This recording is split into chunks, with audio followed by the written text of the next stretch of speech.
Authentication is the legalisation of certain documents, such as diplomas, certificates, or public documents like records. Let's say you're an Indian national and you have documents issued to you by India. You'll need to have them authenticated for use in Croatia.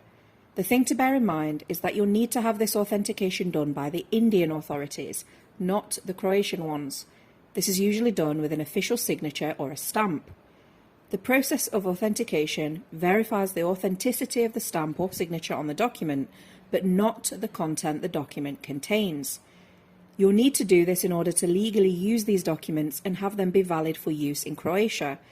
In order to exercise whatever the rights those documents afford you in Croatia, an apostille stamp will be required from the issuing nation, so once again from their country of origin, in this case India, and not from Croatia. For more bureaucracy tips, book a consultation, subscribe, or buy the book.